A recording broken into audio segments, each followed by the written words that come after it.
नमस्कार मित्रों, आप सभी का फिर से एक बार हार्दिक स्वागत है सत्य धर्म ज्ञान यूट्यूब चैनल पर। दोस्तों, हमारे धर्म शास्त्रों में कहा गया है, यत्र नार्यस्तु पूजन्ते रमन्ते तत्र देवता। अर्थ है, जिस घर में नारी यानी स्त्री की पूजा की जाती है वही देवी देवता निवास करते हैं। लेकिन इस कलयुग में जैसे जैसे लोग धर्म शास्त्रों से दूर होते जा रहे हैं, वैसे वैसे स्त्रियों की इज्जत करना भी भूलते जा रहे हैं। वैसे तो मनुष्य को चाहिए कि वह हर स्त्री का सम्मान करें, लेकिन आज कुछ लोग दूसरों की महिलाएं तो छोड़िए, खुद की पत्नी की भी इज्जत नहीं करते। कुछ लोग तो ऐसे भी हैं जो खुद की पत्नी को मानसिक रूप से प्रताड़ित करते हैं और शारीरिक रूप से दंड देते हैं। सबसे बड़ी बात तो यह है कि शिक्षित होने के बाद भी कुछ स्त्रियां ऐसी हैं जो अपने पति के प्रताड़ित करने के बावजूद भी सहती हैं। हालांकि जो स्त्रियां इस मामले में शिकायत करती है, तब देश के कानून के हिसाब से पुरुषों को सजाएं मिल जाती हैं। मित्रों, लेकिन हिंदू धर्म शास्त्र यानी गरुड़ पुराण में इस तरह के पाप करने वाले लोगों को नरक में मिलने वाली सजाओं के बारे में विस्तार पूर्वक बताया गया है, जिनके बारे में अगर कोई जान ले तो भूल से भी अपनी पत्नी या फिर किसी भी स्त्री को प्रताड़ित नहीं करेगा। मित्रों, आज हम आपको इस वीडियो के माध्यम से बताएंगे कि जो व्यक्ति अपनी पत्नी को या किसी भी स्त्री को प्रताड़ित करता है तो उनके साथ मृत्यु के बाद क्या होता है।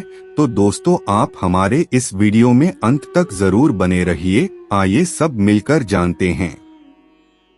मित्रों, गरुड़ पुराण में वर्णित एक प्रसंग के अनुसार पक्षीराज गरुड़ भगवान श्री कृष्ण से पूछते हैं, हे नारायण, आपने यह तो बता दिया कि मनुष्य को कौन से पाप के लिए कौन सी सजा मिलती है, लेकिन अब कृपा करके यह भी बता दीजिए कि कलयुग के प्रकृति के हिसाब से जो पुरुष अपनी पत्नी को शारीरिक या फिर मानसिक रूप से प्रताड़ित करेगा या फिर उसकी हत्या कर देगा, तो ऐसे पुरुषों को मृत्यु के बाद कैसे दंड भोगना पड़ेगा।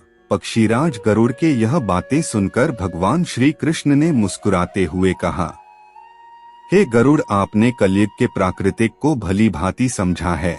कलयुग में आपने जैसा कहा है वैसा ही होगा। अर्थात कलयुग में पुरुष अपने पत्नी को निजी संपत्ति मानने लगेगा। कलयुग के पुरुष की इच्छा होगी वह भले ही कितने भी स्त्रियों के साथ संबंध बनाए, लेकिन उसकी पत्नी उसके प्रति हमेशा वफादार रहे। हे पक्षीराज, कलयुग के पुरुषों के सबसे बड़ी विडंबना यही होगी कि घर के बाहर तो वह महिलाओं को पुरुष के बराबर लाने के लिए बड़े बड़े बातें करेंगे, लेकिन जब खुद की पत्नी उनसे अपना हक मांगेगी तो वह उसे मानसिक और शारीरिक रूप से प्रताड़ित करेंगे। ज्ञानी से ज्ञानी पुरुष अपनी पत्नी को दहेज के लिए प्रताड़ित करेगा। किसी दूसरे पुरुष से बातें करने पर वह अपनी पत्नी को शक की नजरों से देखेगा। और कुछ पुरुष तो ऐसे भी होंगे जो अपने पत्नी का बलात्कार और यहाँ तक कि हत्या करने से भी पीछे नहीं हटेंगे। अज्ञानतावश ऐसा मनुष्य यह जान नहीं पाएगा कि वह जीते जी अपने पत्नी के साथ जो सारे कुकर्म कर रहा है, मृत्यु के बाद उसे कितने जन्मों तक इन कर्मों का फल भुगतना पड़ेगा। हे गरुड़, जो पुरुष द्वेष या फिर ईर्ष्या के कारण या दहेज न मिलने के कारण, पुत्र की प्राप्ति न होने के कारण अपनी पत्नी को छोड़ देता है, ऐसे पुरुष को कई जन्मों तक चक्रवाक पक्षी बनकर रहना पड़ता है। इसके अलावा जो पुरुष अपने पत्नी के साथ तब तक रहता है जब तक उनके पास पैसा और देने के लिए खुशी है, ऐसे पुरुषों को तामिश्रम नामक नरक की सजा भुगतनी पड़ती है। नरक की इस सजा में उन पुरुषों को लोहे की तपती सलाखों से तब तक पिटाई की जाती है जब तक उसके मुख और लिंग से खून निकल आए और वह बेहोश ना हो जाए। इसके अलावा जो भी पुरुष अपने पति होने का कर्तव्य पूरा नहीं करता, उसे मृत्यु के बाद असीतापत्रम नरक में यातनाएं झेलनी पड़ती है। नरक के इस हिस्से में पापियों के शरीर को बहुत ही तेज धार वाले चाकू से गोदा जाता है और फिर जोर जोर से कोड़े बरसाए जाते हैं। जो पुरुष अपनी पत्नी को धोखा देकर किसी पराई स्त्री के साथ संबंध बनाता है, उसे मृत्यु के बाद संभाली नाम के नरक में उनके अंगों पर जलता हुआ गर्म लोहा डाल दिया जाता है, जिसके बाद यमदूत उन्हें बहुत ही बुरी तरीके से पीटते हैं।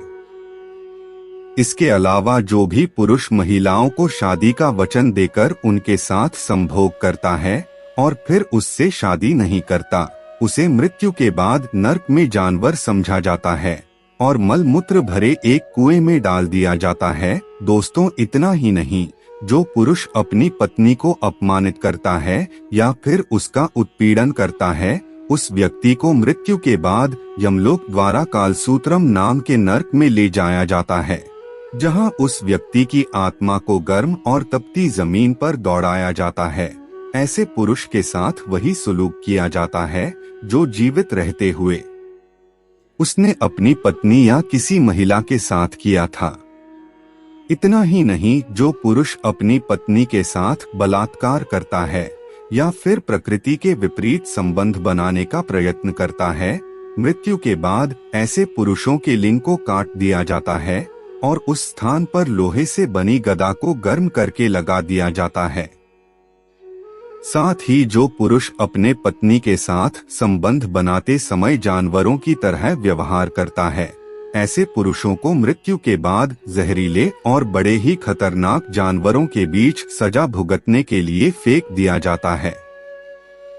इतना ही नहीं, जो पुरुष अपने पत्नी के साथ संबंध बनाते समय उस पर अत्याचार करे या फिर पत्नी को संबंध बनाने के लिए मजबूर करता है, तो मृत्यु के बाद ऐसे पुरुषों की आत्माओं को वीर्य की नदी में फेंक दिया जाता है, जहां अपनी भूख मिटाने के लिए वीर्य का ही सेवन करना पड़ता है।